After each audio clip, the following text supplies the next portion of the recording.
Good evening, everyone. Good.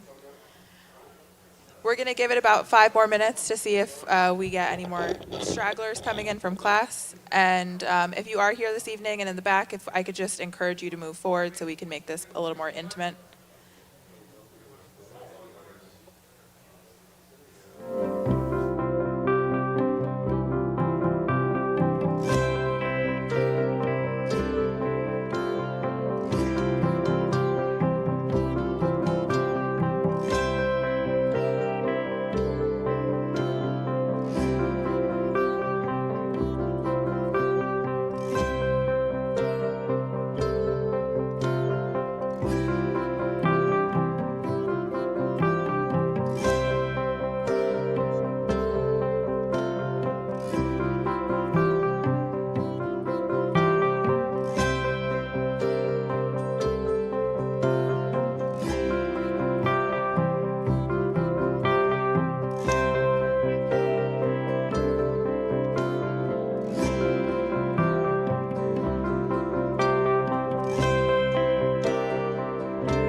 welcome to all of our student athletes, staff, George Bell, Speedy Claxton, who is George's cousin, family, our distinguished panel, and members of the community viewing from home today.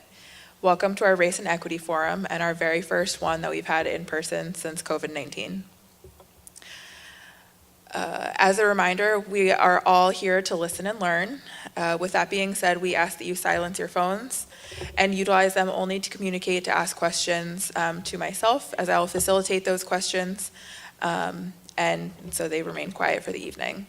And second, please remember to keep your masks on throughout the event. It's amazing that a suggestion actually from a few student athletes in the room today has kind of spiraled into this series of events that we've had and hosted throughout the last 2 years, or actually 18 months. We're here to kind of get to know more about people that don't identify us, and that's amazing. We're here to learn about people that are not within our own race, color, religion, sex, sexual orientation, gender identity or expression, age, national or ethnic origin, physical or mental disability, marital or veteran status. We have an amazing evening planned this evening. We'll first hear from George Bell, again, Speedy Claxton's cousin, and his experience as a wrongly convicted man who was imprisoned for 24 years. We'll then bring up our panelists to answer questions from the audience after a review from Sidney Laguillo.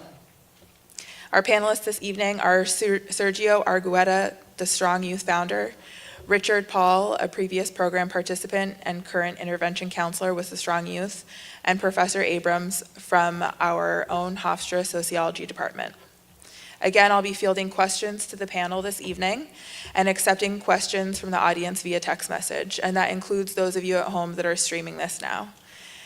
So this is the cue to pull out your phones. This is a good time to pull out your phones, and I want to give everyone my cell phone number. My cell phone number is 760-822-3827. Again, I know that was fast. My cell phone number is 760-822-3827. Again, I encourage everyone watching at home to chime in and ask questions as well. Please utilize your phones for questions only. So without further ado, I would like to introduce George Bell. According to the Gothamists, family members describe Bell as a mama's boy, but not a shy teen. He was an aspiring DJ who liked to be the life of the party. By day, he folded clothes and unpacked cargo from Old Navy as a teenager. And by night, he was performing at neighborhood gatherings and passing out his mixtapes to local rappers. Bell told The Columnist he really had dreams of actually getting into the music industry and maybe becoming a DJ one day. In March, Bell and 2 other black men who were sent to prison in 1999 and 2000 for murders that occurred in Queens were released. The judge who set them free expressly blamed the Queens District Attorney's Office for finding ways to hide evidence that would have revealed other credible suspects and for making false statements to the court in their quest for convictions. When Bell's conviction was overturned, he was quoted saying, "When this unfortunate journey began, he was only 19 years old. He was just a kid with no clear understanding of the law or even his own rights." He thanked the courts for giving him a second chance, in which the judge replied, "When the criminal justice system fails, it fails everyone." I would now like to bring up Mr. Bell to tell his story to everyone. Everyone, Mr. Bell.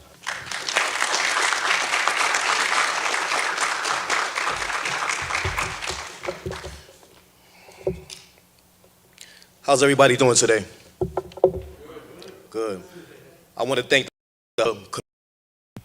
my family, everybody who's here in attendance today.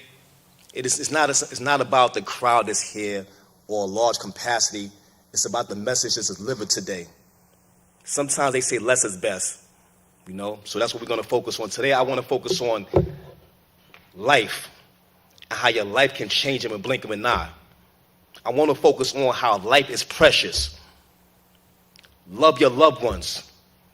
How if you're a child, you could just go to the store one day and you're just hanging with your friends. And then something occurs in your neighborhood. You ain't got nothing to do with it, but you go see what's going on. You may go aid a friend and your life changes in the blink of an eye. First, I want to talk about wrongful convictions. Wrongful convictions are among the worst cases in which the social contract between the state and its citizens is broken. As a result, an innocent person is sent to prison to serve time for a crime they did not commit. Wrongful convictions statistics show that the main reason many people end up behind bars are 1, misidentification, official misconduct, false testimony, perjury, false accusation, and lastly, false confessions. Between 2% and 10% of convicted individuals in the U.S. prisons are innocent. 2,666 people have been exonerated in the U.S. since 1989. I don't think y'all understand these numbers. I said 2,666 people have been exonerated in the U.S. since 1989. Proven innocent. People have served more than 23,950 years in prison so far. When I think about that, I'm like, God damn, that is staggering. Out of 100 people sentenced to death, 4 are likely innocent, but only 2 get exonerated. 69% of wrongful convictions cases happen due to eyewitness misidentification, false confessions, and all the things I spoke about. I read somewhere the definition a law professor gave describing wrongful convictions. He said that it's a conviction that at the time seems to be the rightful one, coming from a rightful arrest. It must include a public statement about a committed crime happening and a particular individual being responsible for committing the crime, which is proven wrong at a later date by law. Bullshit. It's defined as a miscarriage of justice, also referred to as a failure of justice. Once again, today, I want to focus on life. And not to get too biblical, Mother Teresa once said, and I had this paper when I was in prison. One day I was just walking down the hall, and like in prison, they used to put like all type of like motivational quotes, religious sayings on the wall. And sometimes in life when you're going through something and you're just walking through the yards or the hallways of prison, and you're just wondering, and it's like you're sitting there, and you're like, man, how the hell did I end up here? And he's like, I'm a 19-year-old kid. I'm serving a natural life sentence for a crime I didn't commit. Only thing, life. It keeps, like the word life keeps resonating in my head so much. So when I read something about life, I wanted to share with everybody because it always stuck with me. And this is what Mother Teresa said. She said, life is an opportunity. Benefit from it. Life is beauty. Admire it. Life is a dream. Realize it. Life is a challenge. You meet it. Life is a duty. Complete it. Life is a game. You play it. Life is a promise. Fulfill it. Life is sorrow. Overcome it. Life is a song. You sing it. Life is a struggle. Accept it. Life is a tragedy. Confront it. Life is an adventure. Dare it. Life is luck. Make it. Life is too precious. Do not destroy it. Life is life. And fight for it. Because that's what I did for 24 years. Like she said, in 1996, a crime happened and occurred in my neighborhood. A double homicide occurred. An NYPD officer lost his life. A store owner lost his life. Days later, around Christmas Eve, I was arrested for the crime along with my good friend Gary Johnson, and later days, a man named Rohan Boat, which I don't know. When I was locked up and I was in this precinct, and I'm sitting there, and my only thought was, I'm only coming here to aid to my friend. I'm sitting in my house one day. I'm sick. Like I said, I'm a DJ. So my best friend right here, his name is James Barber, who I've been DJ with since I was a kid. And one particular night, I'm supposed to do a party, and I don't want to do the party, so I just want to stay home. And, me being a caring individual, I'm a very loyal person. When my friends is in need, I'm going to be there for you. I'm still like that to this day. My friend gets a call. I turn around, I'm at home, and my sister comes to my room and she says, Carl gets arrested. I'm not thinking about this. All I hear is the word arrest. And I know that my friend is in need and he needs help. I'm in his bed sick. I'm not thinking about nothing else. I quickly throw my clothes on. I said, my friend needs my help. My friend needs my help. When your friend is in dire need, especially the word arrest, and in the hood, when a man gets arrested, you know, that's not good. So I jump up and I go to aid my friend. But me not knowing, when I went to go aid my friend, that would be the last time I would see my sister as a free man. My younger brother who's here today in attendance, his name is Lance Bell. He was 5 years old at the time. He's in his 30s now. 2 children of his own. That'll be the last time I see my brother and hug him as a free man. I go to my door. I call my friend Gary over. Our friend is in trouble once again. We're going back to life. And life is precious. Always, today, remember, tonight, keep life at the forefront of your mind. Life. Keep that in the forefront of your mind tonight. So, I leave my house. And before I know it, I get arrested. I don't know why I'm getting arrested. I have no idea.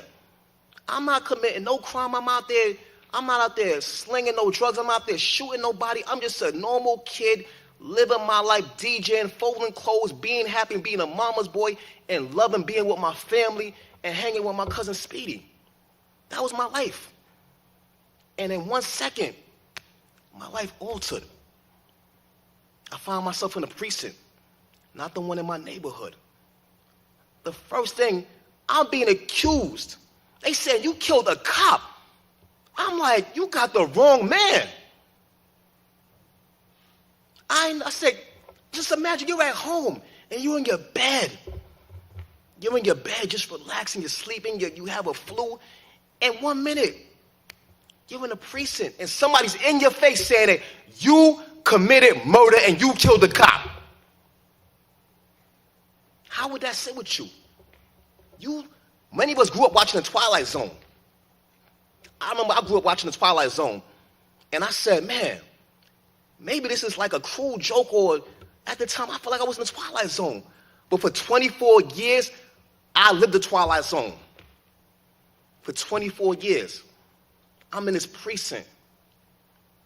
And it's hard when I think about this and I have to speak about this. I don't like speaking about this, but I know that I still have to speak about this. Because if I do not speak about this, none of y'all would never know. Your children would never know. You can never go back home and tell your children, your loved ones, your mother, your father, your brother, your sister, about the atrocity of this injustice. A lot of times, we watch the news. I was one of them individuals who always watch the news, and we see a crime happen. And the first thing you say, man, why the hell did he do that? Because this is what the news do. You see it, and we see things, and we automatically believe it. But now, going to 2021, we know it's a terrible miscarriage and injustice what's going on in the world. We know that. But when I was younger, I was naive too. I thought when I see somebody on the news commit a crime, they did the crime. So I'm sitting in this precinct, and I know that they just made a terrible mistake. I'm gonna go home. We're gonna clear this up. I'm gonna go home to my mama. I'm gonna go DJ with my buddy. I'm gonna call my cousin up. I'm gonna go hang out with him. And this is what I actually thought. And the first thing I said, you got the wrong man. But then hours turned into hours. Hours went by. I'm sitting there being interrogated for a crime I didn't commit. And I'm sitting there and I'm like, I'm crying, I'm screaming. In the back of my mind, I said, I know my mama's gonna show up at this precinct and come and get me. I know my father's gonna come and get me. I know that they made a terrible mistake. I knew this in my heart. But it did not play out like that. It didn't. I was in this precinct, an innocent man, a 19-year-old kid. I didn't know the laws. I didn't even know my own rights. I didn't know nothing. I had a limited education. I was a special education student, and I worked at Old Navy clothing store folding clothes. That was my job. So I'm sitting there thinking like, I can understand if I'm out there committing crime and doing these things, but I'm like, I'm a good kid. I'm a mama, I'm a good man. So I'm back in my mind like, why is this wrath descending upon me like this? So I'm sitting in this precinct, I'm crying. I'm like, you got the wrong man. And when I gave the wrong answers, the wrong things happened. The abuse started happening. The physical abuse. The physical abuse. And I said that, I know this is police brutality. And they said, no, this is how we get things done. And I'm like, man, hours and went by. My mom ain't show up. My family ain't come get me. Who's going to help me? Who's going to come for me? Who is going to come to my aid when all my life I've been came to everybody else's aid? So now I'm in need. And who's going to help me? Who's going to help me?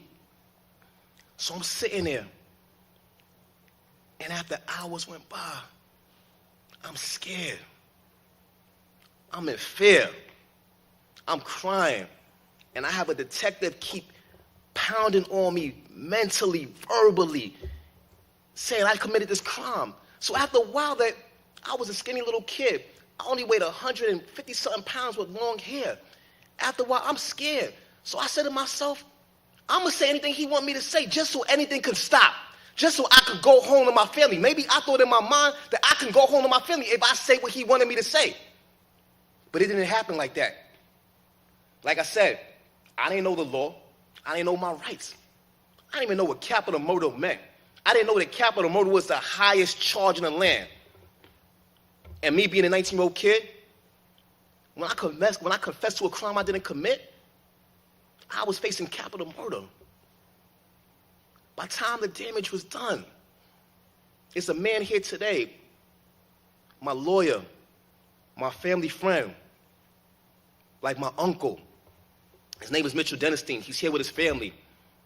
By the time the damage was done, I met this big old guy. He came in there, and, you know, I already confessed. And I don't even know why I even did it. I was scared. And he was working for Capital. He said, I work for the Capital Defender's Office. I'm like, he said, I didn't even know what the Capital Defender's Office meant. Capital, life. You see how we keep going back to the word life? Life without parole. Your life changes. Your life can change in a blink of an eye. Keep the word life at the forefront of your mind tonight. So, I get this lawyer, Mitch, Sonia Zoglin, another lady named Hillary Hockman, and they saying that I could be facing a death penalty. And I'm like, how the hell am I facing a death penalty when I didn't do nothing? I didn't commit no crime. I didn't do nothing, but I'm facing a death penalty. And a few hours ago, I was just laying in my bed, sick.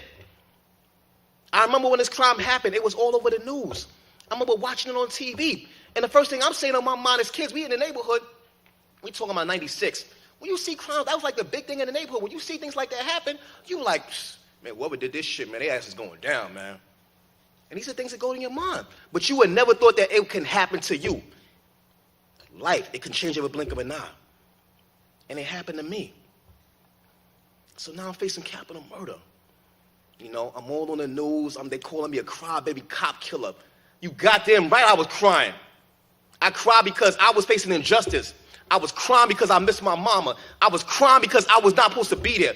I was crying because I was being persecuted for a crime I did not commit. That's why I cried.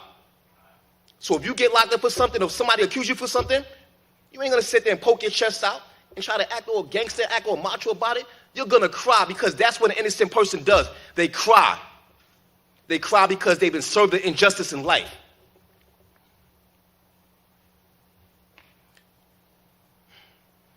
So Mitchell Denniston, he fought with me.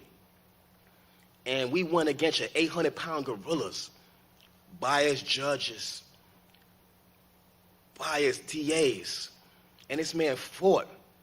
Now, I'm 19-year-old on Rikers Island in the 90s.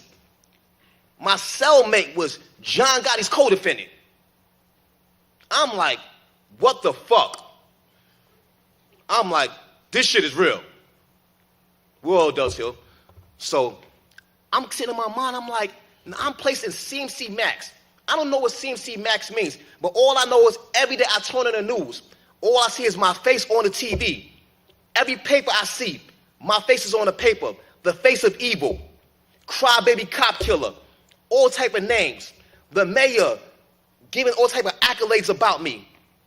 And I'm sitting there, and I'm on Rikers Island. This is before Tupac went up north. I'm a young kid coming in, and I'm seeing Tupac doing push-ups on the floor. And I'm like, this shit is not real. This shit is not real. And I'm like, I didn't do nothing. I keep saying this in my mind. I did not do nothing. I did not commit a crime. I did not commit murder. But the TV's saying this. The world is saying this. I'm being defended by the Capitol Defender's Office. I'm like, I'm trying to wrap my mind around this Twilight Zone situation, and I can't do it. 1 minute I'm in bed, and I'm in a CMC Max. CMC is control, monitor, high-profile cases. That means I was at the top of the food chain. The top of the food chain on a criminal list in prison. When they escort me, I have an entourage of officers with me, shackled down like a runaway slave. And a few hours ago, or a day or so, I was in my bed. And I'm walking. This is how I walk now. From walking like this. And this is my existence walking like this. Your life can change in a blink of an eye. So, Mitch, my lawyers, we had to figure out a strategy. I'm like, you got to figure out how the hell to get me out of here. That's what you got to do. And we had a hard time. We turned around. We had a lone eyewitness who said he seen me from a block away, blew me away. A jailhouse informant with a rap sheet longer than Manute Bow's arm. Bananas. And a co-defendant they put on my case saying we committed a crime. I never met this man a day in my life. Only person I know is my friend. But they're saying that, they try to say like, I'm the Nino Brown of this shit. And I'm like, you got the wrong man. I'm just a 19-year-old kid from Queens who likes to spin records and hang with my family and live life. Live life. That's all I wanted to do. I never thought I'd be in prison fighting for my life. 19-year-old. I'm just a kid on Rikers Island. I was on Rikers Island from 1996 to 1999 when Rikers Island was the wildest times back then. I seen the most atrocious things. A kid is forced to see at an early age. Stabbings, cuttings, the most atrocious things. Rapes. And I'm like, they're going to kill me in here. How the hell am I going to survive this? How the hell am I going to survive this? And every time my lawyers came to see me, I cried. My mama came to see me, I cried. My cousin came to see me, I cried. Everybody came to see me, I cried. So, damn it, I'm just a crybaby killer. That's what they call me. Every time you see me, I cry. But they didn't know I was crying. I'm crying on the outside and I'm crying inside. And I'm like, God, why the hell are you doing this to me? What did I do so bad in life that this had to happen to me? It started making me question, like, you know, as a kid, like things you get away in life and things you do in life that you get away from, like, damn, maybe it was at the time that I took my aunt's car without permission or I burnt the transmission out. I said, damn, God, it ain't that serious. It's not that serious. But the situation was serious. The situation was very serious. And I was trying to figure out how to get out of this. What subsequently happened? 3 years we fought. In 97, they seeked the death penalty against me. When they just reinstated the death penalty in New York City, I had Howard Safer, Giuliani. I'm like all these high-profile people in court. Like my life became a prison odyssey. I was always on camera. Anything I did. And I'm sitting in court. And they saying that the state of New York is seeking a death penalty against George Bell. I'm sitting there like I'm numb. Because at the point, I done cried so much that I'm crying, but no tears is coming down no more. Because my well is running dry. And I'm saying like, this can't get no worse. How bad can this get? How can I get out this situation? Now I'm facing a death penalty. And I'm like, man, now they're gonna try to kill me for a crime I didn't commit. I'm like, my life is over. But I still gotta fight. My motto is, I refuse to lay down. I refuse to lay down. I refuse to give up. Giving up was not an option. My mother told me, she says, if you're on death row, I'm still gonna visit you. It doesn't matter where you're at, where your family, we're gonna be there for you. I said, I ain't giving up, mama. And I ain't copping out to something I didn't do. I refuse to, because this is my life. And I have to fight for it. I have to fight for my life. What ended up happening later on, we fought for 3 years. In 1999, I was convicted. I couldn't believe it. For 3 years on an island, I'm convicted for capital murder. So people don't really know about capital murder.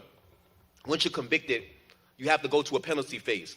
A penalty phase is when they talk about all the mitigating factors in your life.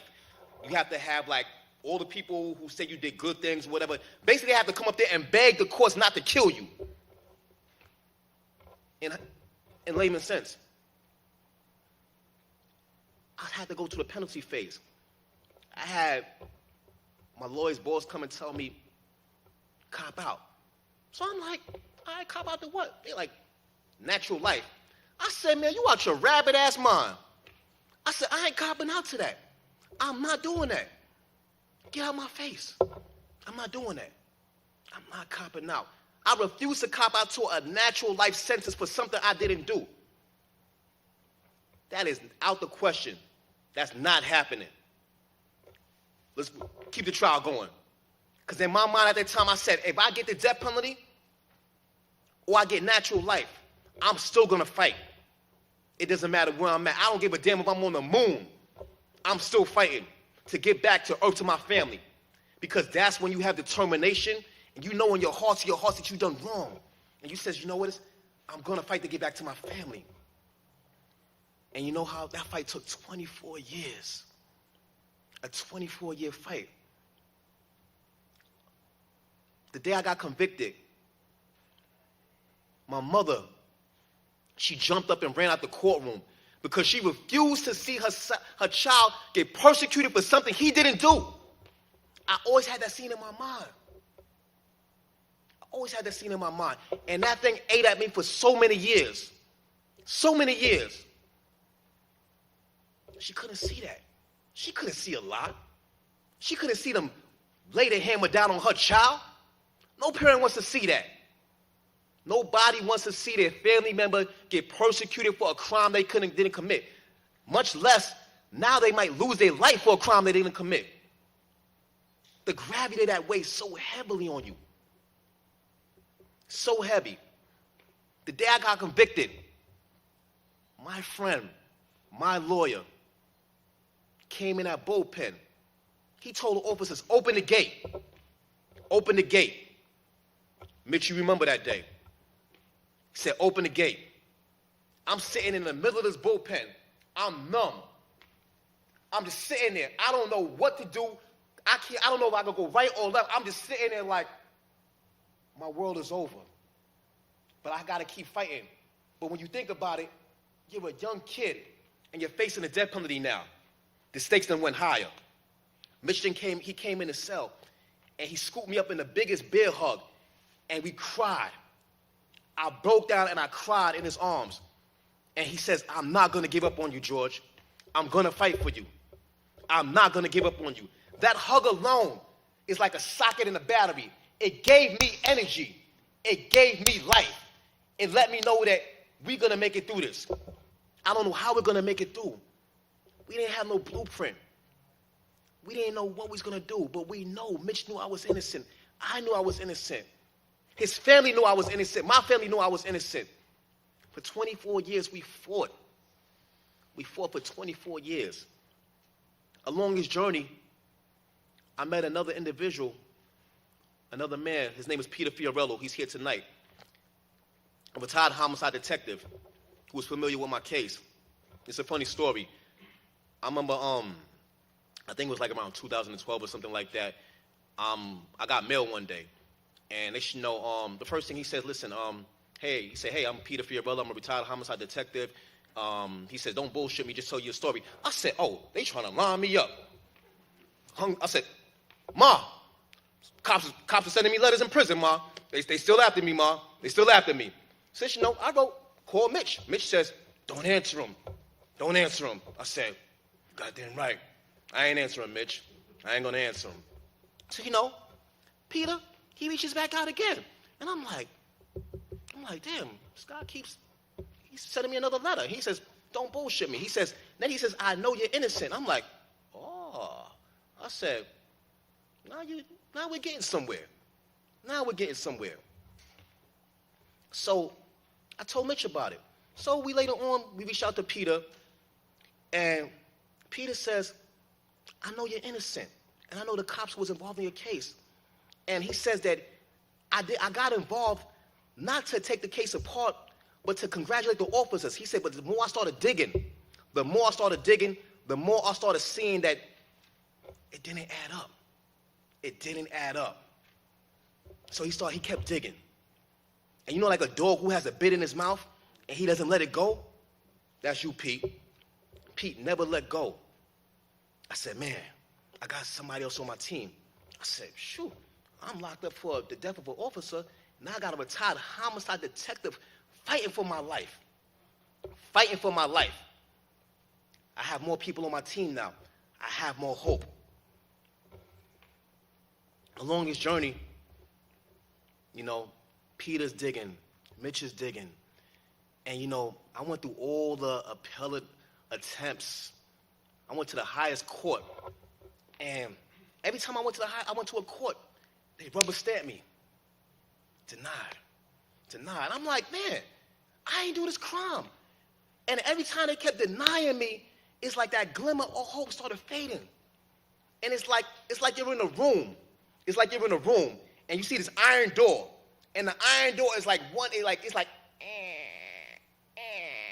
and it's closing slowly but slowly, and you're doing everything in your power to keep this door open. I'm acting like I'm in 300 mentally. I'm like, don't let this door close. We have to find a way to keep this door open. And I'm like, man, it started getting darker. Mitch used to tell me he didn't want to give me false hope. But I needed some type of hope. I needed something that was going to keep me going. I needed that. I thrived off of hope. Sometimes I had to lie to myself because a lie to myself for hope kept me going. When everybody else said it might be over, I said I refuse to give up. So one day, I put together a synopsis of my case. Now here it is. I don't know nothing about the law. I started going to the law library. I started studying. I started learning about different cases. I had to start getting a better understanding to fight my situation. When you're in a bad situation, you have to find the right tools to utilize and help you out of the hole you're in. If anybody remember Batman, remember when Bane broke his back and he was in that well, deep in that well? And I remember watching that movie. And I remember watching every time Bruce Wayne, he's throwing up that lasso. He's trying to get out. And every time he's trying to get out, he gets halfway up, and the people down there are cheering for him. And they know, he snaps, he swings back to the side. I felt like I was Bruce Wayne. And at the bottom of that pit was the criminal justice system. And I said, man, every year I had to keep swinging that lasso, trying to get it to the top. I said, I ain't giving up. I refuse to give up. So I swung that lasso for 24 years. I kept swinging it. Kept swinging that lasso. We kept fighting. We never gave up. I went to the highest court. They rubber stamped me. The door closed. I'm like, man. So now it's like I'm in this room now. The room is dark.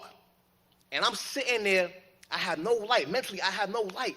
And I'm sitting on the floor, and I'm like, how the hell am I going to get out this dark room? How am I going to get out this situation? So I kept writing my synopsis.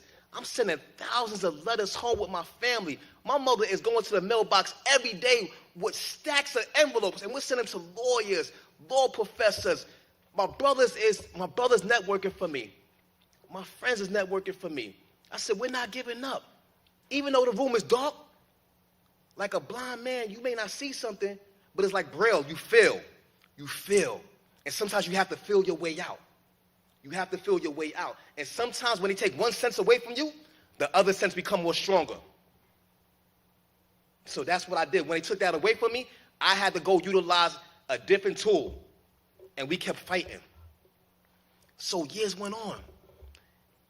And then later on, down the line, they came to me and they said, we have evidence that you didn't commit this crime. And I'm like, I can't believe it. It's like, after going through so much in life, like false hope, the letdowns, and, you know, like the courts closing their doors on you, it's like, I'm standing strong, but inside, I'm still feeling beaten down. But at the same token, I'm still looking for hope. I'm still chiseling away in this dark room, trying to break down this wall. And once they told me they had some evidence that I didn't commit this crime, and they had it for years, before I went to trial, before they see the death penalty against me, they had all this, and I could have went home to my family, and you chose to keep this away from me, my defense lawyers, and chose to kill me for a crime I didn't commit? I'm like, that is some wicked shit. No other way to cut it. That is some wicked shit. And I'm like, back in my mind, like, I hear about people doing some wrong things in life. But I'm like, how could somebody do this to me? But then I look up at the sky and I say, God, thank you for keeping me strong. So as days started going by, now the change in my defense started changing. I started seeing hope. That dark room I was in, every day I wake up and the wall was corroded. Now every day I woke up and I knew that the things was going to change, the wall started cracking. Every day I woke up, it started cracking a little bit more. It's like you're stuck in a cave, and when the thing starts cracking, you see like that sunlight flash in. And you're like, oh, man, I got some sunlight. I got some air in my face. I may make it to the surface. So every day I sat there and I watched this wall break down. Pardon me. I watched this wall break down every day. Oh my God. This is new technology I'm out here dealing with now, you know. When I left home, I had a beeper and a Motorola Great Flip, you know what I'm saying? I'm still trying to figure this thing out right now, you know. This is a blessing and a curse. But I say, you know, I watched this wall break down every day. And I woke up and I watched it break down with a smile on my face. And I had a picture of a mountain on my wall. Every day, I would wake up and I would look at this mountain. And this mountain, the picture of this mountain, the picture started getting tatted, beaded up, ripped up. Oh, what the hell? Yo, I'm doing a speech right now, my brother. I'll talk to you later. That's what I guess we got to do.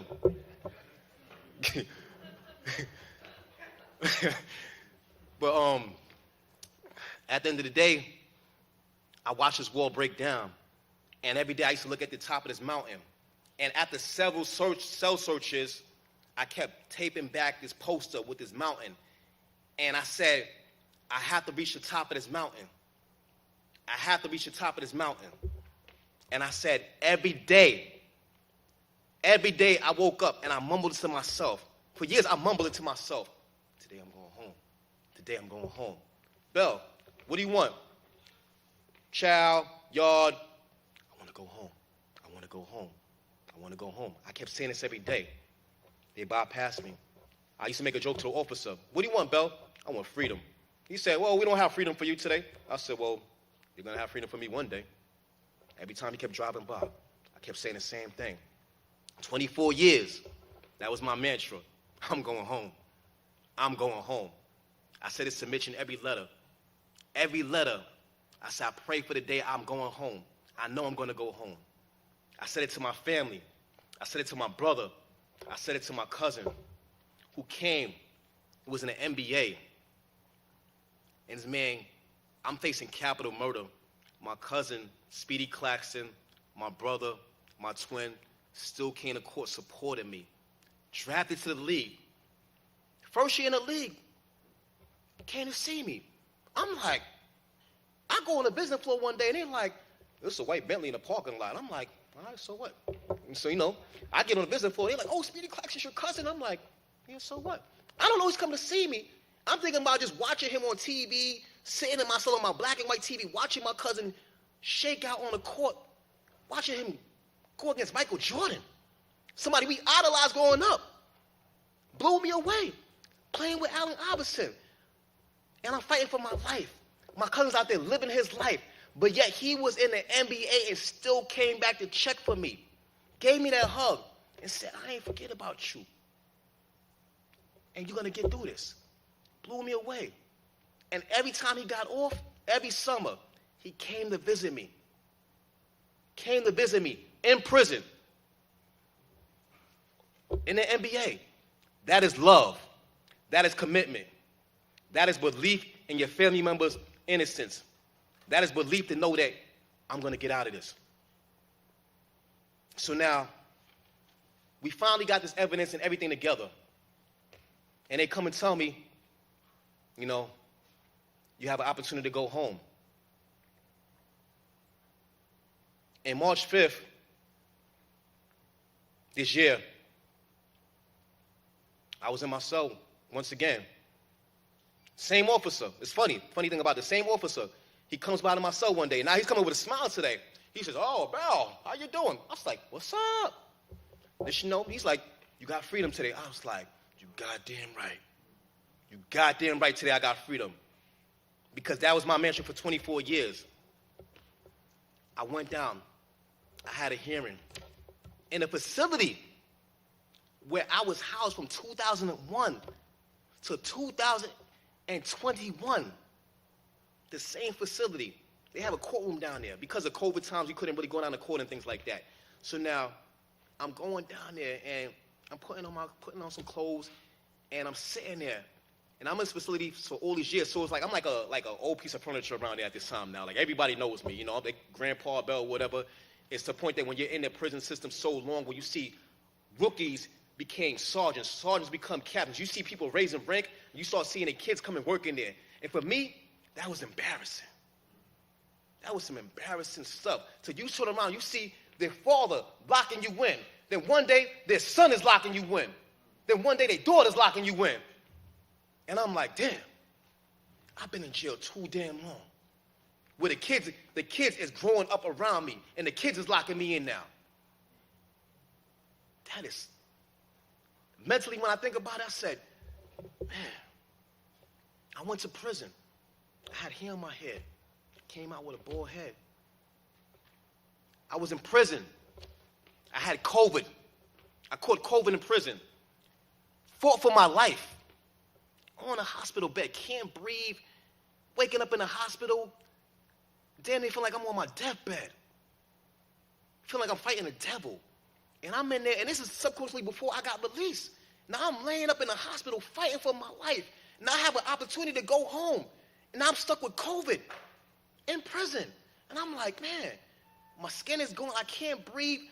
I'm wheezing, and I'm like, God, you done brought me this far for this to happen now? I said, I ain't giving up. I refuse to give up. I said, I'm not going to let COVID kill me.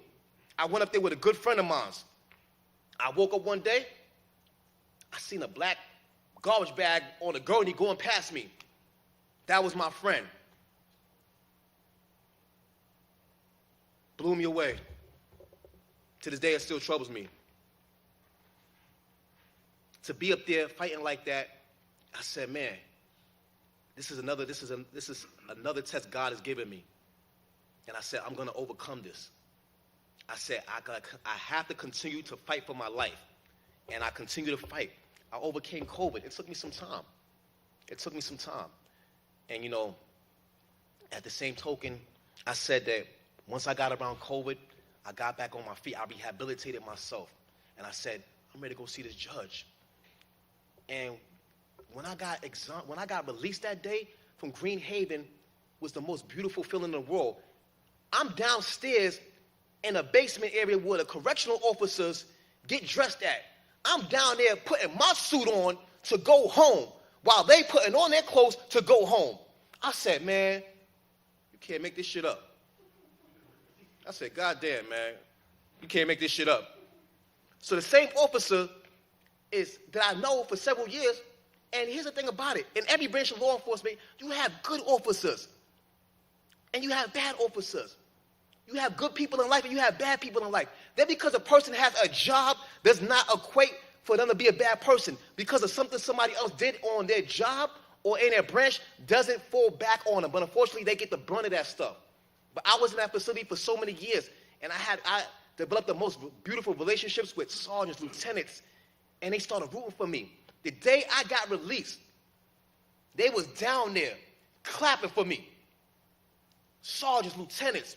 You'd have thought that the superintendent got married that day. Blew me away. And I'm down there, and I didn't know how to put my tie on. My lawyer sent me a bag with my suit in it. I've been going for a minute. I'm like a dinosaur. I'm looking at the bag. I'm like, what the hell is this? How do I open this? They say, don't worry about it, Bell. This is a bag with your suit in it. And I said, okay. I'm trying to put my tie on. The same officer who didn't like me when I first came in the facility called me a piece of shit, called me a cop killer, gave me evil sneers for years, was the same officer helping me put on my tie the day I go home. I said, you can't make this shit up. Blew me away. And the first thing he says, he shook my hand, he says, I'm happy for you, Bell. I'm rooting for you. I came back up that steps with my suit on, my head high, feeling so good. Knowing that my family was out there waiting for me. That's the only thing that was on my mind. I'm about to become a free man. I'm about to go out there and be with my family. I'm about to go out there and be a father citizen again. I'm about to have my rights reinstated. Felt so good. I came upstairs and people was clapping. Officers hugging me, shaking my hand, blowing me away. And a lot of them said, we believe in you. And then all of them kept saying, he said, you're going home today, because that was my mantra. And I fought for that. My cousin, he fought to be in the NBA. He didn't give up when people said that you was too small or, you didn't fit the classical criteria of the NBA. I watched him as a kid take a sock with a hanger in a bedroom and just shoot. Just shoot. Go to the park with his basketball. Sometimes the basketball had a bump in it, and he would just sit there and shoot. Rain. He's out there shooting. We went in our backyard. We got a old rim, took the spokes out, got some plywood. We didn't know what the hell we was doing. Boom, boom, boom. We made our own big basketball back there. And that was our hoop. And he would go back there and shoot. And he never gave up. He never gave up on his dream. He never gave up on his life. And when I seen him in the NBA, that gave me hope too. I said, man, I'm so happy for my cousin because he followed through with his dream. He followed through with it. He never gave up. He fought for his life, and his life was to be in the NBA. My life was to be home with my family. And the day I got released and I walked in that parking lot, I stopped. I looked up. And I just stood there. I was like, I just wanted to just feel the air on my face. The air felt different. Everything smelled different. Everything felt different. And I walked across that lot. I seen my family. I see Mitch, my attorneys, Wacho, Lipton, Rosen, and Katz, Scott Stevenson, Mark, my whole legal team. Everybody was out there for me. The media, and it was the most beautiful feeling in the world. But at the same token, at the end of the day, I still had an indictment hanging over my head.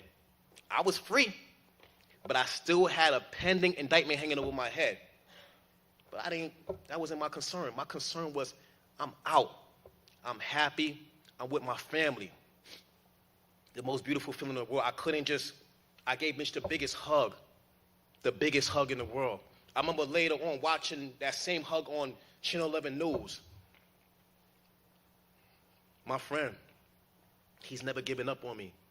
And I say at the end of the day, if you don't do anything in life, follow your dreams. Follow things you believe in. And just like Hofstra University, we are going to roar. And thank you for having me. My name is George Bell, and I hope that my story touched someone. When you leave here tonight, think about your life and think about, you hear that snap, your life can change in a blink of an eye.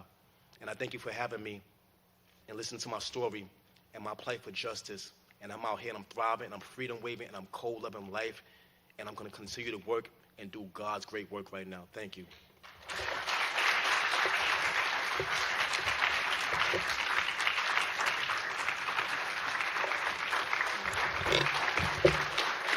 Thank you.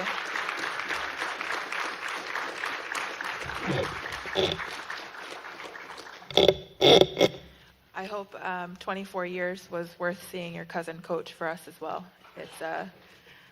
It's amazing for us and full circle story for him, but to have you here is amazing. So thank you again. I just want to remind you again, if anyone in the audience that came late has any questions, you guys can feel free to text me.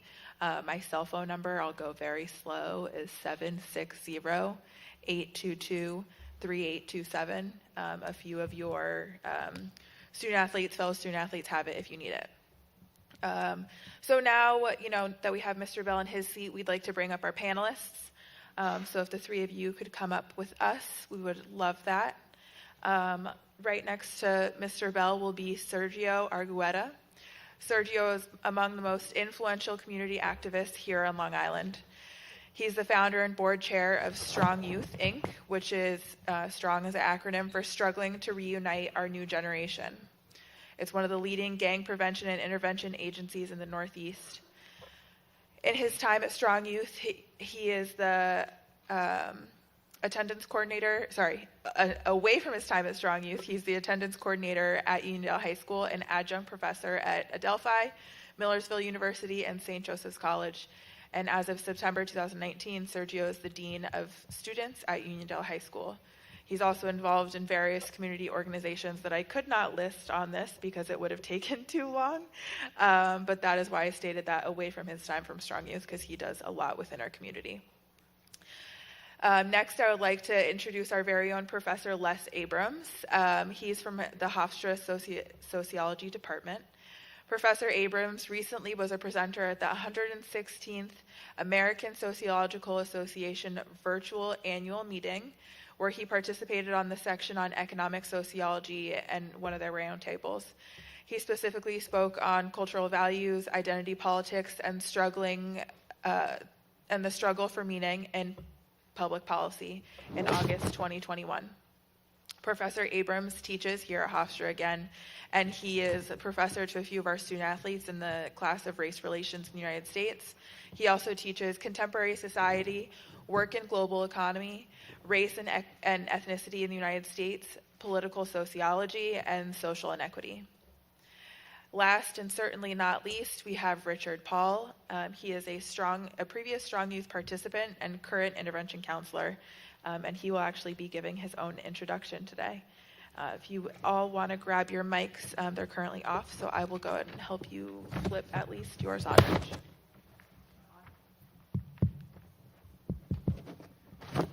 Hello, how's everybody doing? First and foremost, Brother Bell, thank you. Your story is very powerful. Thank you, brother. I also served 11 years in the prison system. My name is Richard Paul, and I am the intervention counselor at Strong Youth. Pardon me, excuse me. I am an intervention counselor at Strong Youth, one of 3, and hopefully it will soon be one of 10, one of 20, one of 30, one of 40, because just outside of these college walls, our young people need credible messengers and individuals with lived experience to connect with them and communicate with them in a meaningful way. As a part of my role as intervention counselor, I do beef mediation, shooting responses, murder responses. I build with youth and their families. I hold individual sessions as well as group sessions that challenge the problematic and dangerous mindsets that are cultivated, that can be cultivated in the streets, that often lead to incarceration, death, and, like the brother spoke of, split-second decisions that lead to lifelong consequences. Prior to my role as intervention counselor years ago, I was a participant in the program, and I had the honor of being mentored by this gentleman right here, Sergio Arguetta, and our current executive director, Razmia Zatar, and I attribute a lot of my transformation to these 2 individuals. I truly believe that these 2 individuals saved my life. With that being said, I'm honored to be here. Thank you for having me. Thank you, and thank you to our panelists.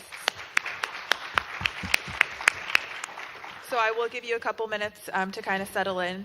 In the meantime, we will have our very own Sydney Laguillo from field hockey come in and touch on a few key concepts that will help frame our discussion tonight. Sydney is a junior from Virginia, majoring in political science here at Hofstra. She's our SAC president, SAC Equity and Wellness Coordinator, and active member of our Hofstra for All committee who's sponsoring this event tonight.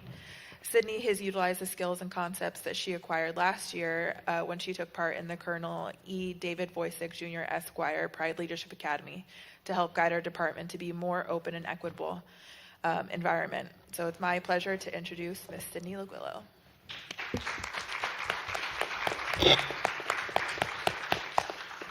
Hello, everybody. Thank you for everybody that's here in person and online, and thank you so much, Mr. Bell, for sharing that story. It was truly empowering, and I hope you guys all felt that, hearing what is possible in the midst of so much darkness, and your perseverance and strength during that time really makes me feel like I can do anything, and I hope that that was relayed. I'm sure it was, and it's much appreciated that you shared. And your emphasis on bringing life to us, it really makes me think and puts in perspective how much life we have as student athletes. And yes, we face some things, and we're kind of caught up in our own realities sometimes. So I would like to introduce this conversation amongst our panelists by bringing the dialogue closer to us and my peers. Sure, it's rational to distance ourselves from criminal activity, but we must realize that our society has constructed the image of who we view as criminals. Perhaps this is because we notice struggling communities so often consisting of people of color. I'm requesting that we interrogate this fact. Why is it that communities of color suffer from so much adversity? Because they're poorer? Because they have higher rates of crime? But, okay, maybe that's true. But we don't ever ask why. The conversation never goes past that question, that fact. It stops here, and quite frankly, it's disheartening. Yes, there's a racial wealth gap. There's a racial wealth gap. Because of our history, we know this. And yeah, there's high rates of crime because there's high rates of crime amongst the jobless. And there are disproportionately more jobless people in communities of color and amongst blacks. So I understand that this rhetoric is changing. We're all here today. But there seems to be, when we stop the conversation there, a lack of care why bother? That's their problem. Or even George Bell said, when you see somebody convicted, you assume that they did the crime. So we see these communities of high crime and we say, well, they did it, then okay, these people should be behind bars. But we know we have a huge issue with mass incarceration in our country. We have to ask why that is. So we won't get very far with a shallow understanding of each other's or other communities, their situations and our experiences. I'm asking that we question and we challenge what we've learned to be true. Ask why things are the way they are. Dig deeper with inquisitiveness and lean in with empathy and a true consideration for what other people endure. That's what we're all gathered here to do today. So thanks for everyone who's here with open ears. That alone is a step in the right direction. I will 100%, and I hope everybody does, take away from Mr. Bell's sentiment of focusing on life. We have a lot of life. We can do a lot. Let's not pass that opportunity up and make sure we're utilizing it well for moving forward to a more equitable future. Thank you.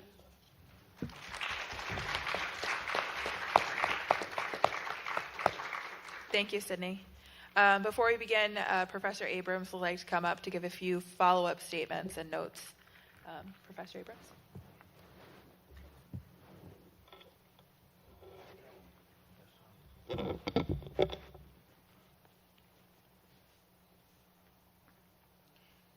Good evening. I was asked to prepare a few comments.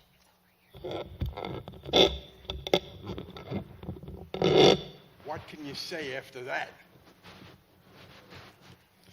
I thought Vietnam was bad. And it took me a few decades to work that out. But now I'm working this out, and sometimes you have to take a stand and say something. Briefly.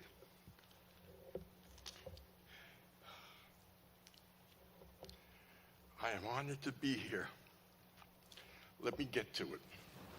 In the 1940s, during World War II, there was a Lutheran minister, Martin Niemöller. He was famous for standing up to the German Reich during World War II.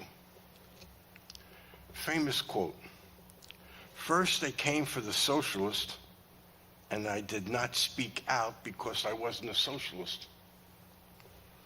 Then they came for the trade unionist. I did not speak out because I was not a trade unionist. Then they came for the Jews, and I did not speak out because I wasn't a Jew. Then they came for me, and there was no one left to speak for me."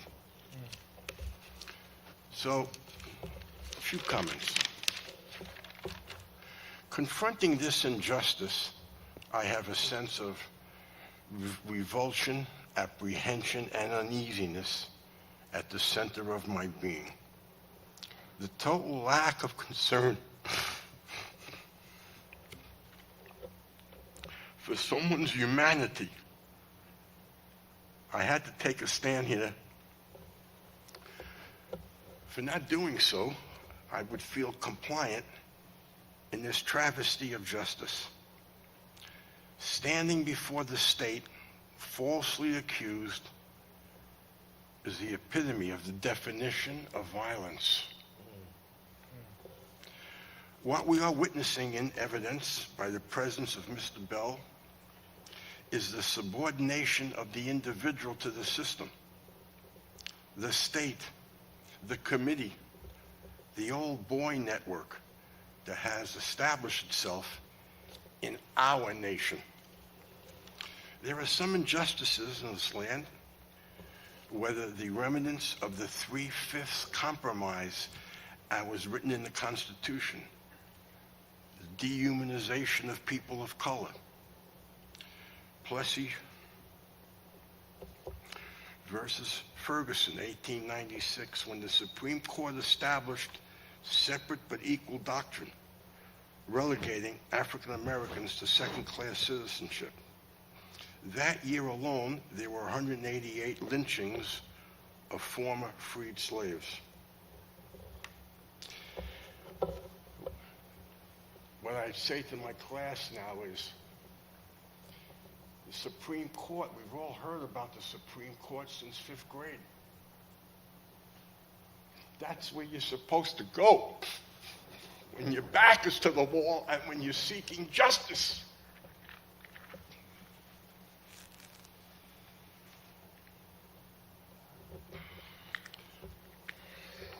Furthermore, the black codes were suppressive laws and ordinances throughout the South in the attempt to maintain the plantation system.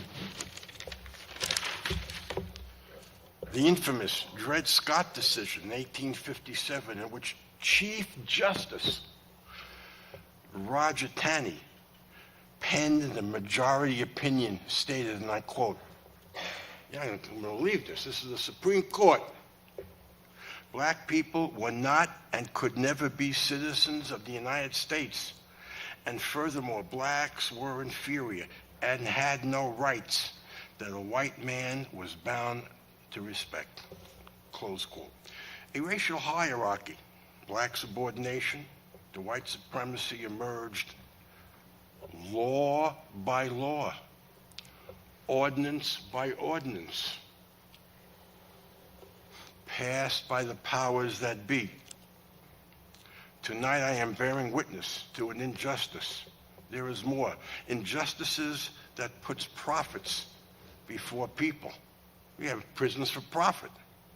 Doctrine of the marketplace over the dignity and quality of human life. A nation with a racial hierarchy. Radical inequality. Unlivable wages. Lack of affordable health care. Lack of housing for tens of millions of people. According to Michelle Alexander in her extraordinary book, Mass Incarceration in an Age of Colorblindness, there is a stigma of color and implicit bias.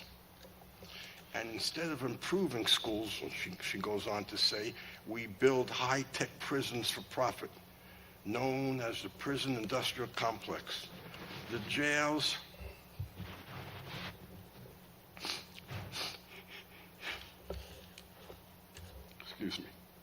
The jails of America overflow with young black men, not recognizable of their human rights. Once convicted of a crime, especially a felony, one loses the ability to find a job, can't vote, can't get a license, no public housing or assistance, no food stamps, and so it goes. How is one to live? It's the new Jim Crow.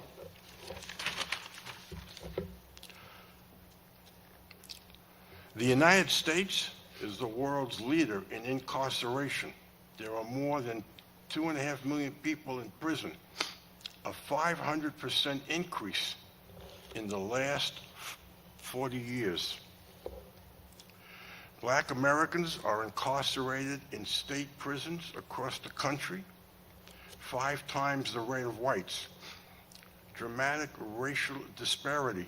Imprisonment rate is just par for the course and does not seem to cause much public angst.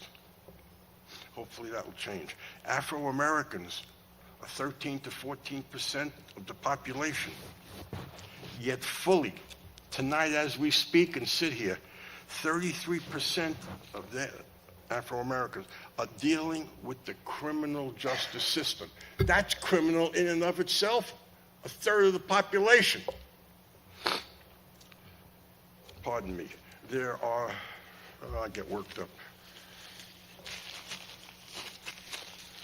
There are 1.2 million Afro-Americans under lock and key this evening. People with felony convictions account for 8% of the overall population, comprise 33% of Afro-American males. Stop and frisk. 1994, 2013, here in New York. racial profiling. More than 5 million people stopped. 65%, two-thirds people of color. 21% Latinos, 6.3 white, 0.5 Asian. Demeaning and humiliating. Those estimates reflect an economic and social disparities in the enforcement of law and in felony convictions in an era of mass incarcerations. I guess it's got one page left. It won't be long. According to Michelle Alexander, it started out as a war on drugs and then quickly turned a war on race. Either way, the murder or false conviction of people of color by law enforcement is state-sanctioned violence that stems, according to her, from the black codes, from slave patrolling in both North and South, or the federal government's role in ending Reconstruction. Too soon. It ended 18 years after the Civil War.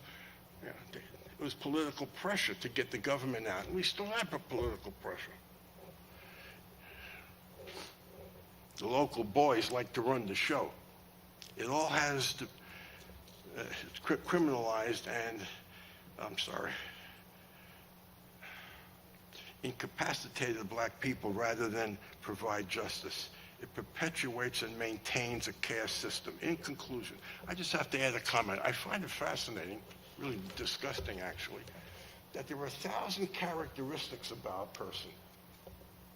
They're tall, they're short, they're good, they're not, they're this, they're that, and we focus on one variable, color. And you can trace it back to when the slaves first got here. In quoting Dr. Martin Luther King, concerning injustice, he said, and I quote, "Injustice anywhere is a threat to justice everywhere. We are caught in an inescapable network of mutuality, tied to a single garment of destiny. What even affects one directly affects all indirectly. What is needed, I feel, is love unbounded, increased democracy from the workplace to the marketplace, from the streets to the voting booths, health care, a livable wage, pensions, Social Security, and so forth. Opening up the system to all would be a good way to go." Thank you all for listening.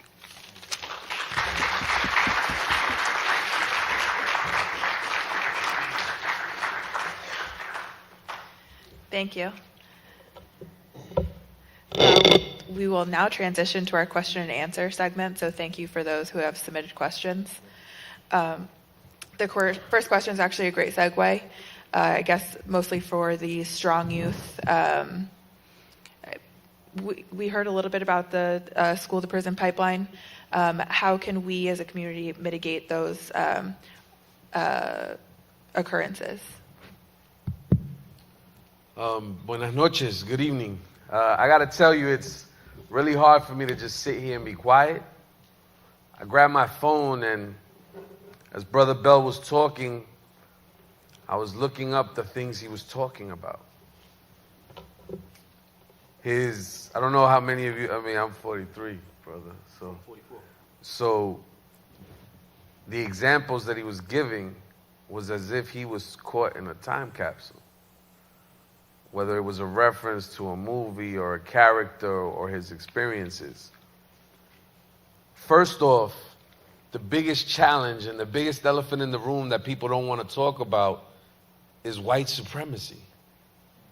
And I recognize where particularly younger white kids feel very uncomfortable when it comes to talking about this topic, but it has everything to do with the way they were raised. And for many of us, it has to do with the fact that we have not engaged in a discussion that's front and center in anything and everything we do. You see, if you are in America, you cannot escape the fact that this has permeated every facet of society. I just so happen to be born and raised in what is one of the most segregated suburbs in the entire country, right? So when Mitch, and I'm assuming that I know who Mitch is, right? And I'm assuming I know who the detective is. When these are individuals that go in and defy and say, I will not be deterred by something like skin tone from getting to the bottom of what it is I am supposed to be doing here. Man, that is a lonely road. And there are some phenomenal allies out there doing some amazing things, but I can't help but think and relive the trauma of our own lived experiences. Man, I grew up down the block. Down the block. Started burying friends when I was but 15, 16 years old, getting picked up by the cops, treated in crazy ways that now when I explain it to people, I can't help but think how many of individuals out there in the world were sitting there listening to your story and still asking, well, what did he do? Well, how did he get caught? Well, no, that just doesn't happen. Not here. We have laws. Laws that were specifically drafted to protect against things like this. But that's not how it works. No, guilty until proven innocent is the way it works. Guilty until you find a phenomenal attorney that is driven by more than just a salary, right? That is clearly coming up in a home where some way, somehow, whether it was because that was what was promoted, that justice and equity should exist, something happened inside that home that created the individual that fought for an individual he didn't know that didn't look quite like him. You have to do an analysis of every system. So yes, as a student at Hofstra University, I grew up but less than a mile from here. Coach, the experiences that those kids have right opposite the fence from here, right where we are, right behind that fence. One of my kids was killed when he was 16 years old. And the kid arrested for his murder was also my kid, 16 years old. How is it that we were able to transplant and bring in the trees and the flowers from across the world to plant them right here, but we can't take these same kids and give them the opportunity, right? There's a reason for that. So the school and prison, listen, I'm going to tell you, I'm sitting here and in full transparency, I'm a dean at a high school. I'm a dean at Uniondale High School. I feel like it's a reason for me to be here and love what I do, but I'm going to tell you, listen, I'm heartbroken.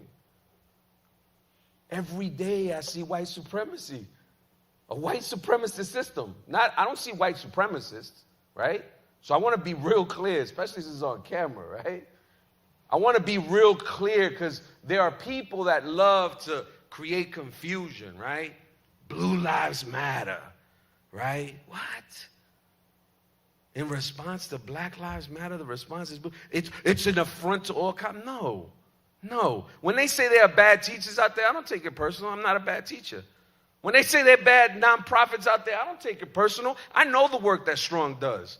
When they say that there's bad school, I don't take it personal. So why do we collude and engage in that kind of nonsense? But I legitimately see my kids walk into a school building where they're supposed to learn the same way I did at Hempstead High. And I had to walk through metal detectors every single day. And I had police officers in our building. And we were treated legitimately like if you close your eyes and open them back up again, you wouldn't know if you were entering a local school building or that upstate prison. There is something psychologically, emotionally, and socially draining in that. There is something wrong when we walk into systems and we realize that, hey, my friend doesn't get treated the same way I do. Why is that? As a student here at Hofstra University, when you have your parties, how different is the public safety measures when organizations of color have parties and when Caucasian organizations have parties? I was a student here. I got brought up on charges by Hofstra's public safety.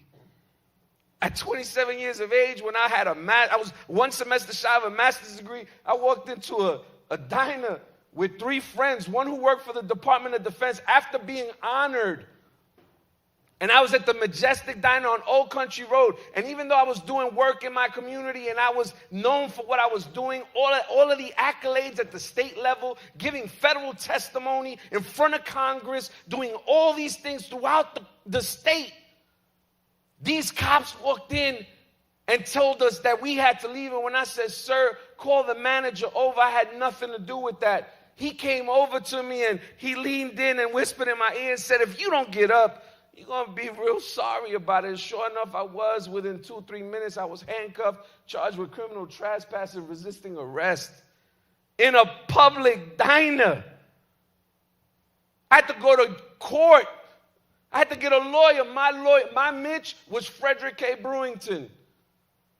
You know, Fred, the great lawyers know each other. The great lawyers that are out to seek justice, they partner with one another. Thank God I have Frederick K. Brewington. For 3 years, those cases got kicked out at the district court. Briefs filed, no, it's to the point where eventually they decided to go to trial on a disorderly conduct and a trespass charge. A trial, brother. Lasted about 6-7 days. Thank God Frederick K. Brewington got me my freedom and made sure that I worked out with no issue. But could you imagine that? Ladies and gentlemen, this is an experience that we've lived that is traumatic. And just hearing this brother speak evokes so much pain and suffering. Honestly, not for me. Truth be told, not even for him. I don't know how you do it, brother, but I think about my kids that are walking into my building every day. That's who I worry about. Because what odds do they have when they've been socialized and now it's generational and now we know and now we got evidence and statistics and academics and politicians and we are still doing the same thing. And so that's what this brother forgot to mention. Yo, he is phenomenal at what he's doing. Strong is phenomenal at what they're doing. But you know what he's doing every single day? Chiseling away at this mentality that there is something inherently flawed in our people who are legitimately under attack every single day and are still managing to overcome and push forward. Yeah, that's what schools do. I'm a part of a school system. That's what I've done. I play a part in the smoke every single day. I make myself feel better by saying I'm doing the right thing. I'm talking the good language. I'm talking with my kids. I'm preparing them for the real world. I'm on the right side of this issue. I preach, teach, and live this. But we're still not making the indent we need. So it's important for my coaches to think about their players and where they come from. And chisel away and make those brothers. The same way they play basketball out there on them courts, the same way they play on those fields, they need to learn each other's lived experiences. That is the reality. You should not be able to be a student at Hofstra University if you are not doing something for the local community. And that's, young lady, young sister, is why I'm so proud of you. And I don't know if I ever have an opportunity to tell you, but what you have done for your community, what you do day in and day out in terms of talking truth to power, raising questions, and doing it so eloquently and fiercely the way you do, man, you give me hope. I want to be like you one day. And that's what we do. The school-to-prison pipeline is real. The comparison, the analysis is insane. Systems are not there to benefit young people. They are a source of income for a lot of folks. Many that don't live in those communities, that don't invest in those communities. Many that don't feel a connection to the populace. How can I teach you if I'm not showing you every day that I love you? Now, don't go print in broad strokes, right? Because I might be unemployed by tomorrow if this thing is reframed, right? But we talk about issues of diversity, equity, and inclusion, and I still have to watch about the way I speak to my colleagues based on what I know is real and what I know is really impactful, especially now when it comes to pedagogical practices. So these are the kinds of discussions we have to have and how we chisel away at that. That's the connection, the school-to-prison pipeline. The fact that even in communities like the one I live in now, in Long Beach, beautiful Long Beach, there's still a difference in terms of the way people are treated particularly black people, specifically the black man, right? And as a Latino man, I could tell, I know, man, listen, I got stories to tell about my experiences. But the assault on the black community, the fact that you could still get smacked in the face and watch the injustice, brother, you didn't do anything. And we got dudes that did things on camera and shot and murdered people and walk out of the room. That's sick. And those of you not making the connections, and oh, everybody's entitled to an opinion. Nah, you're not entitled to an opinion. And if you're not working to dismantle the system, you're a part of it. Also makes people feel uncomfortable. I don't know if it's the time of day, the lack of sleep, or what it is, but I got a lot of truth serum today because what happened to this brother should not have happened. What happened to this brother should not have happened. What happened to me and a bunch of others. And this is real. And if you don't think it's real, then by all means, I mean, I hope, first off, if you're still questioning, I hope you're not even in the room, right? Because sometimes people feel they have to be in the room, right? And if you're out there in the world, in the virtual world, still listening to this, and you're still sitting there like, that can't be, that's not real, then you're a part of the problem. And we have to start chiseling away at it because the school to prison pipeline is real. Thank you.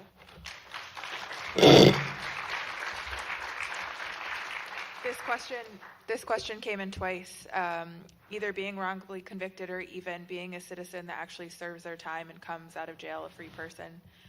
Those people do not get the opportunity to be a full citizen again, and Professor Abrams spoke on it.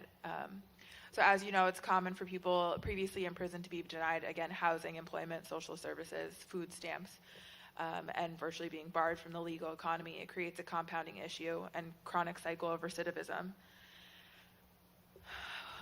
which I'm sure most of our panelists can speak on. But George specifically, did you see this cycle often, and do you care to speak on your experience reacclimating to the broader society? Yes, I do. Like I said, I haven't been home even a full year yet. I live in Long Island myself now too, you know, beautiful area.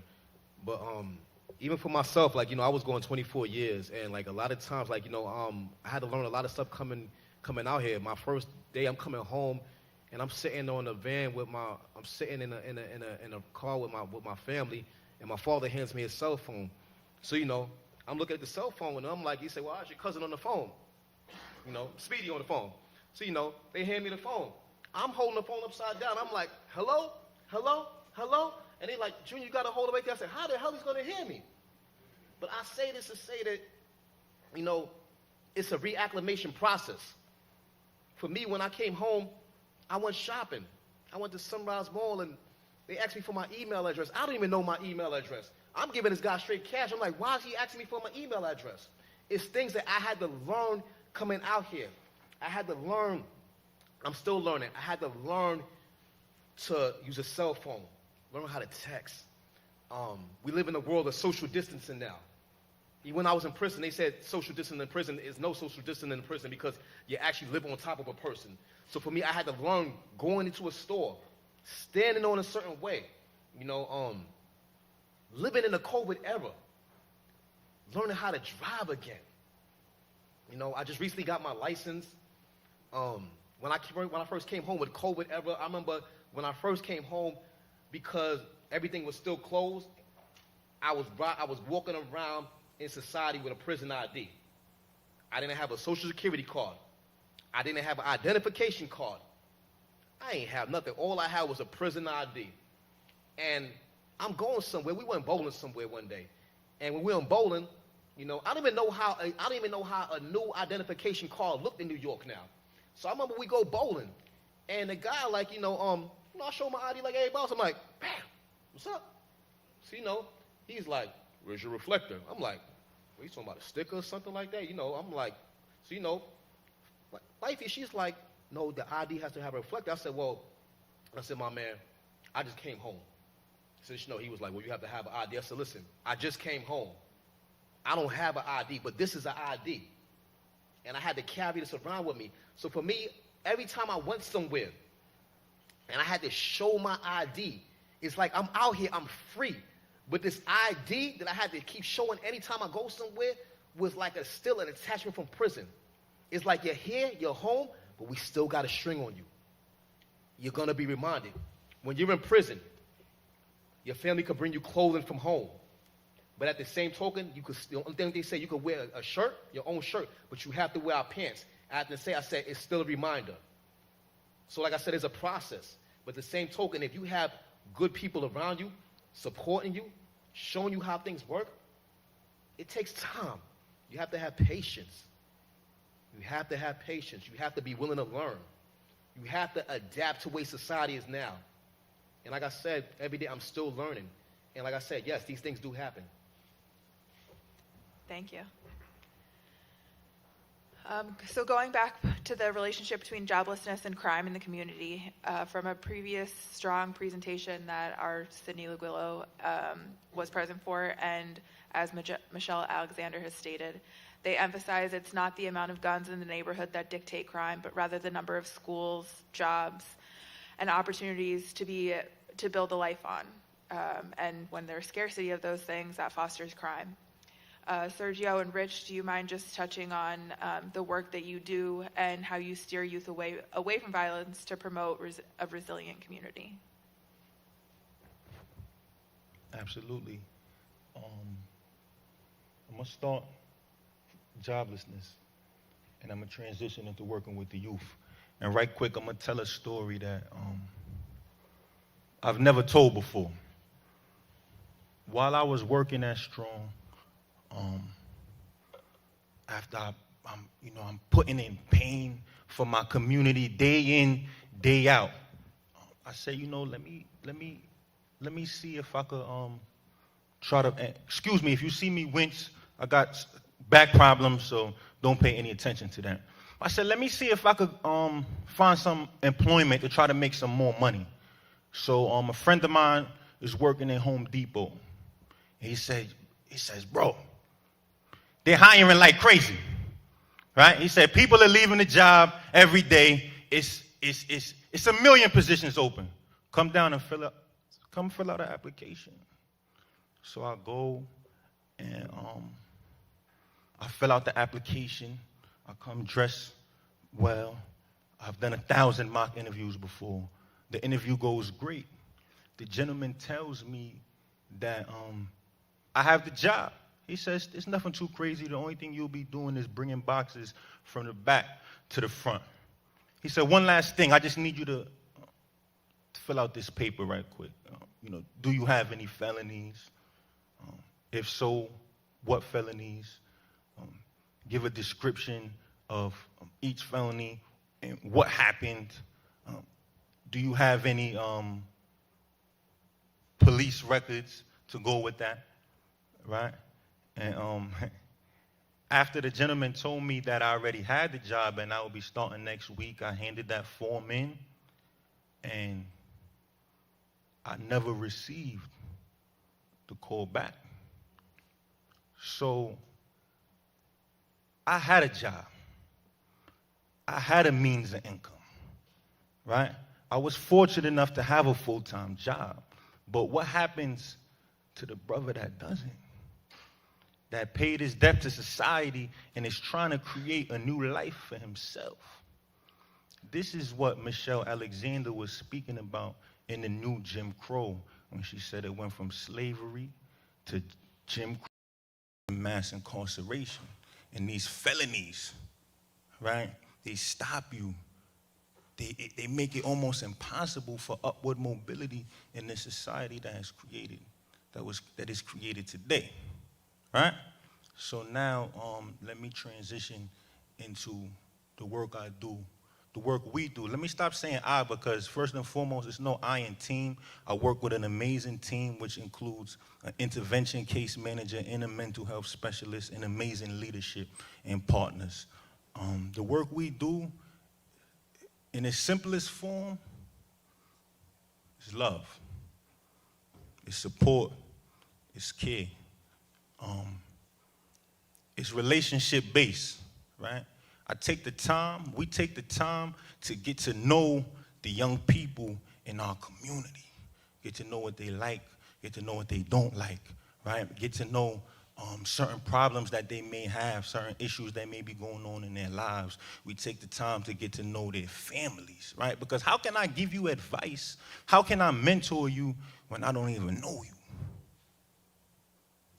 All right, so that's first and foremost. Once those relationships are built, the doors are open. I'm gonna give you an example. It's a young man. It's a young man that was new on our caseload. He was displaced. I went to go meet his family. I met and I spoke with his father, and his father wanted to introduce me to him. And he said, "This is my son right here, knock on his door." I knocked on the door. Me and his father were outside of his room for at least 15 minutes. His father was begging him to come outside. No response. I said, "You know what?" I said, "It's good to meet you, young king. It's not an issue." I said, "I'll be back next week. I look forward to having the opportunity to meet with you." He said nothing. The next week I came back. I knocked on the door. I said, "Yo, what's good, young king? How you doing?" "It's me, it's Rich." You hear that? That's what I heard. Nothing. I said, "Okay." I said, "Listen." I said, "Listen, I was just thinking about you, so I just wanted to stop by, see how you doing. I'll be back next week." I returned the third week. The fourth week, I knocked on that brother's door. Did he say anything? No. But he gave me a handshake. This day, I'm humbled and I'm proud to say that me and that young king work very closely. He's enrolled in school and we have an amazing relationship, right? And now he's open to the advice and the mentorship that I have to give him. He's open to hear about my past experiences, so hopefully he doesn't make the same mistakes that I did. But it comes from time, it comes from love, it comes from support, and it comes from consistency. Keep it as that. Thank you. Based on today's discussion and testimonials from at least the three of you, there's evidence that backs for equity in our society. How would you all suppose we ensure a future of fairness and fortified diversity amongst our communities? And what do these initiatives look like?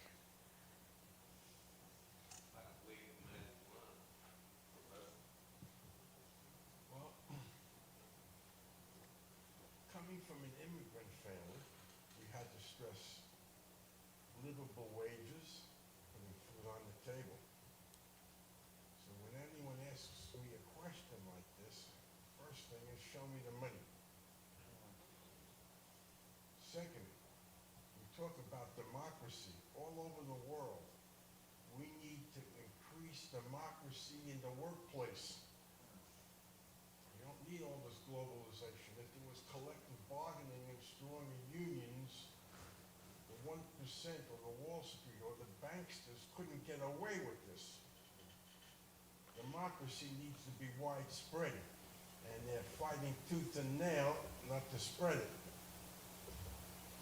We need more people voting, and it goes on and on now. So I'd start with democracy, I'd start with money, and try to develop as much networking as power as Abrams is doing in Georgia. Mrs. Abrams, she knows she's running for governor again. We need her in every state in the union. Thank you. That's a good segue and plug for the NCAA Civil Activism Day. Yep, that sounds right. Every year on November 2nd, the NCAA is giving off to every student athlete and staff to ensure that they vote. If you don't or not registered in the local community, we encourage you to do an absentee ballot. If you don't know how to do that, there are experts on campus that can help you do that. Hofstra participates in Hofstra Votes to get you registered. So again, there are experts on campus, but we do get that day off to engage in our civic duties. We should be voting. We should know who we're voting for. So great segue for that. We did get a last question in, and we can kind of wrap it up after that. But clearly, there's flaws in our criminal justice system. In what ways, as student athletes, coaches, staff, and community members here in the room and virtually today, what can they do to positively impact our communities that struggle with high levels of crime and incarceration?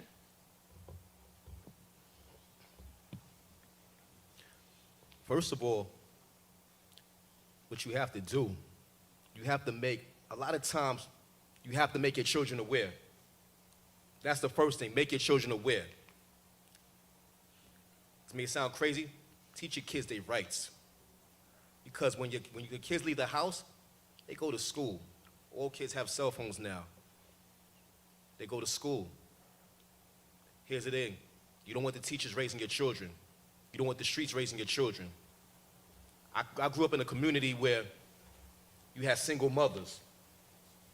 Half the time, I done seen dudes' mothers in the neighborhood strung out on crack.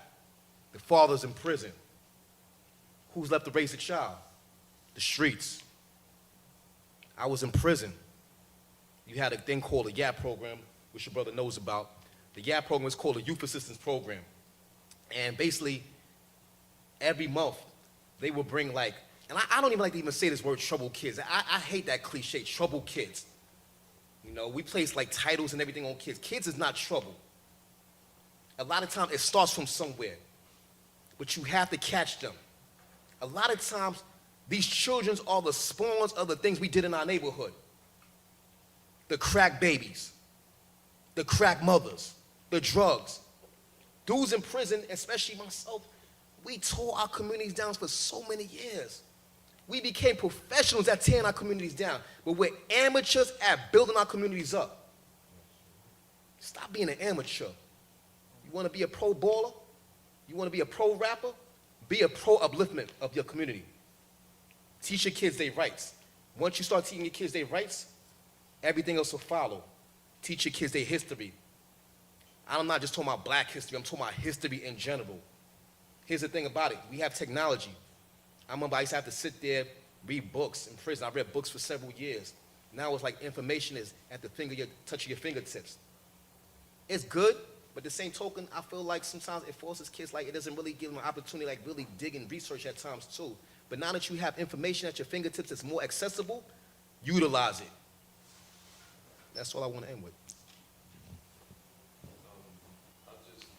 I'll piggyback on that, right? And so what I will say is that we have to get back to a healing-centered approach. And that's really what we're really focused on. My young people need healing. My community needs healing. And it's a constant because it's not just a physical sort of assault, it's psychological and emotional. So when we talk about the crack epidemic and what it did, we can't ignore the fact that it was a purposeful attack in terms of the way they promoted crack and pushed it into our communities, right?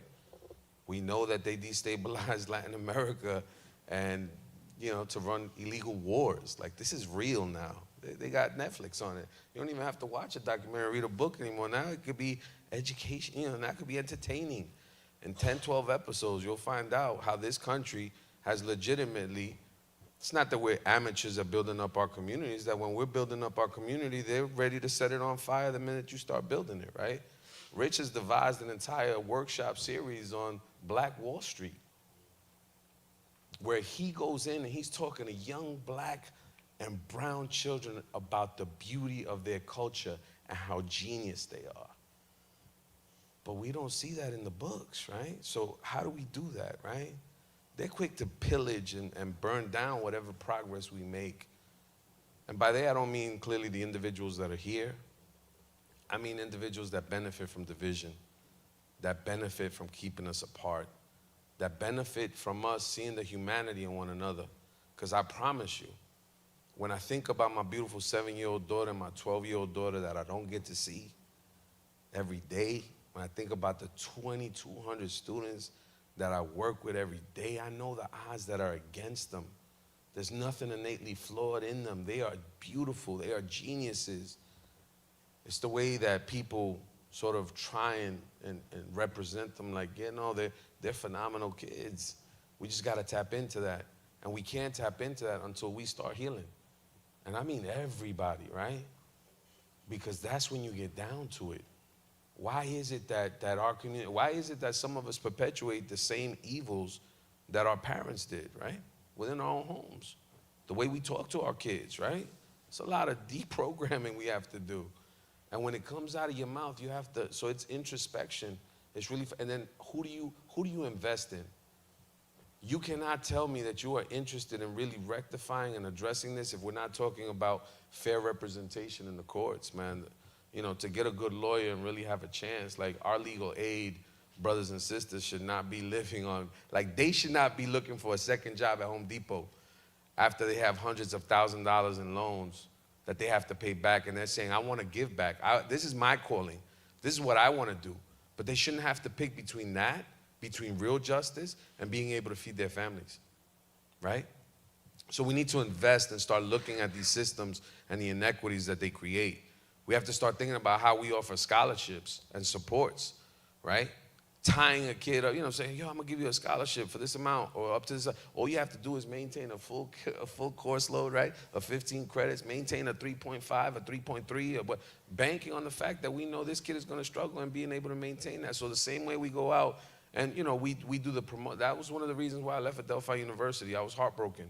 I go out and I don't know, I've been told I know how to speak. And people that believe in me and social work profession would come up and I'd be like, yo, this kid's gonna follow me. First to go to college and his family, and is gonna go pay, at that point it was $32,000 a year for 2 years, right? Or for 4 years to be a social worker. Even though my community needs that person, I'd be like, you know what, just go somewhere else. These are the struggles, right? You know, the fact that I went to Hofstra University, I went to Nassau, then I went to Hofstra, and I went to Stony Brook, and the only loans that I ever had to pay back that took me forever to pay back were the ones here in my own hometown with all the good I was doing in my community. Now, I'm not looking for a handout, right? These are the kinds of things we need to focus on. Investing, right? Put your money where your mouth is, and most important, put your actions where they need to be too. And it starts with this kind of dialogue, as uncomfortable as it is, right? And really moving forward. Thank you. Good. I would love to thank everyone for being here this evening for our conversation surrounding the wrongful conviction of George Bell and how it impacts us here at Hofstra and our community today. Thank you, Mr. Bell, for sharing your story, Sergio and Rich from Strong Youth, and Professor Les Abrams. It's our hope that you leave here today with a more informed understanding of how we can help and utilize our platforms to enact change. When you walked in this evening, you guys got a little card, or should have been given a little card, with 2 QR codes. On one side, it's a QR code for resources, a resource list that our very own Courtney Dina put together surrounding the topics that we discussed here today. There's books, Netflix series, articles, podcasts, etc. On the back of that, the second QR code is for a survey. We would love for you to take a few minutes and take the survey just to see how we're doing with tonight's programming. So please take a couple minutes to complete it if possible. Again, I just wanted to thank you for being here this evening, and we hope you arrive home safe. Go Pride.